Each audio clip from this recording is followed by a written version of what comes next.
Hello. Go ahead. Hello, my name is Siobhan Mayers. And come on, Trishan, and my name is? My name is Trishan Fraser.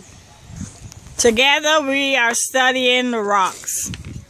Together Today we will be studying rocks. Today we will be learning about marble.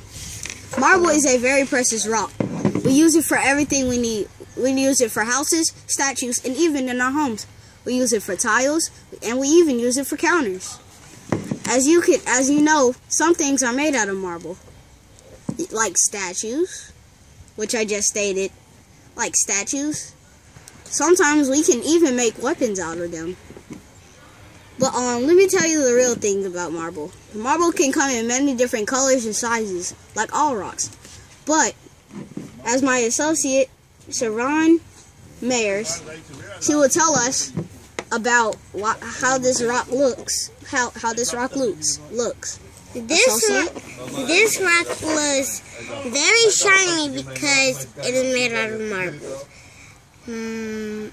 And as you can see, it is smaller than this big rock, but this big rock has more crystals, has more marble in it because they put a lot of marbles in it, and it made it. And like if you crush the rock on something very hard, it will break it. It will break in half, and like it will be cutted. Now, let me tell you the other thing about this rock. There are surprises in many rocks, such as you can see. If you look closely, you can see that this rock looks like glass. And on this big rock, you can find pieces of topeza inside of this rock. Right here. But, now, let me tell you the real fact about this and why it's very precious.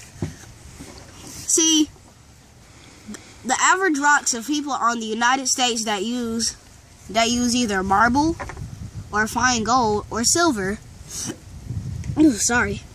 Or sometimes people mixes it.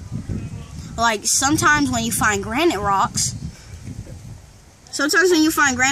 you can find stripes and striped lines on it.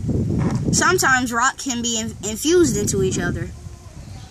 Like one time when I was a little kid, I was first struck interest in these when I was reading them and I was looking into them. My associate here learned from her sister, which I'm more experienced than you. But let me tell you something.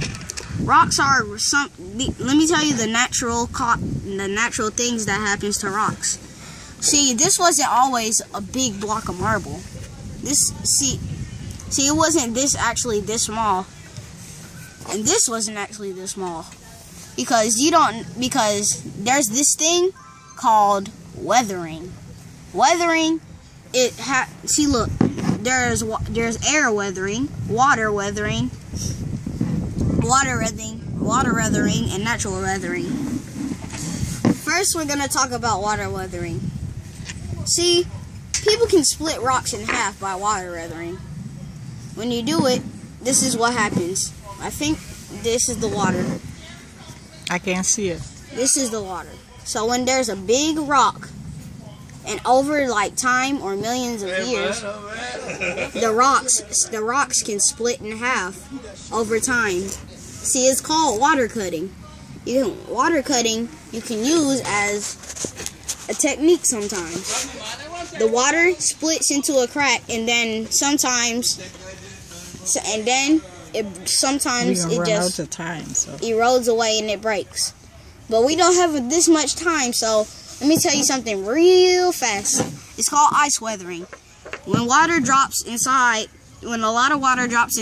of the rock can split in half. The rock can freeze and sometimes even split in half. So okay, let Siobhan close off. And my assistant here is gonna close off. And that is what we know about water and ice, And rock, marble. and marble. And we'll see you next time. Bye.